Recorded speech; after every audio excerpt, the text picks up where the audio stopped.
This is Phoebe Green and The Locker of Destiny, written and read by me, James Dubin. We are on chapter 30, Hockey Foul. Although Megan was living next door, she spent much of her free time in Dorm 7, ranting about Miss Perivale for executing the split.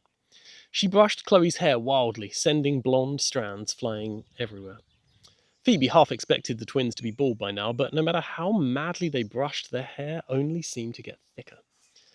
Out of everyone, Phoebe Dweeby, I would have thought you would appreciate the importance of keeping family together, Megan railed. Yet another reason not to believe your time travel nonsense. Phoebe had explained many times that she hadn't complained about the twins, but in light of the fact she was soon to be leaving Perivale, she decided to take one for the team and protect Jessica, who Phoebe believed was the real culprit. Yes, it was me, Phoebe said. The twins gasped. And it's because you two are mean when you're together, Phoebe continued. You carried me outside in a box, Megan. That was awful. I was trying to help. Megan rolled her eyes. For the 10th time. And anyway, we had a truce. Well, we don't anymore. A few days later, the girls were out on the hockey pitch. Phoebe hated team sports, especially dangerous ones like hockey. Solo sports like running and javelin were fine. She could quietly sit in the middle of the pack and feel no bad vibes from the winners or losers. But in team sports, there was always a gang of girls on the attack. In a game of hockey, the enemy army had weapons too, which made it even more nerve-wracking. With freezing hands and bruised shins, Phoebe soldiered on in the second half of the game. Megan hovered around her, barging against Phoebe whenever the opportunity arose. Be careful, Phoebe said, not for the first time.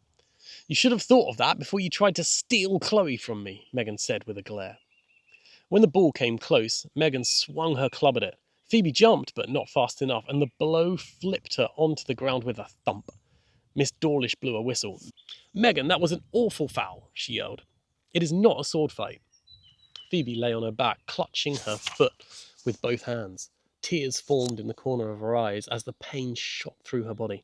She rolled onto her side and saw Mr. Grayson holding his rake. He shook his head and retreated through the archway to his workshop. The games mistress helped Phoebe to her feet. Apologise, Megan, she ordered. I'm so sorry, Megan said sweetly.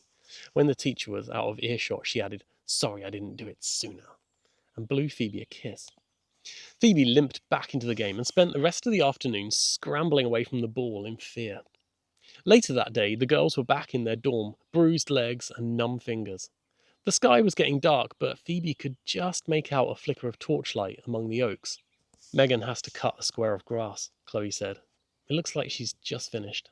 I didn't ask her to be punished, Phoebe replied, if that's what you're about to say. Chloe joined Phoebe at the window. They watched Megan walk back across the lawn with the empty picture frame over her shoulder. She nursed her fingertips, aching and sore from using the tiny nail scissors. My sister's not normally like this, Chloe said. I think being at boarding school is harder than she thought. As Megan got near to the building, she looked up at the dormitory window. Chloe waved, but Megan took one look at Phoebe standing alongside her sister and scowled.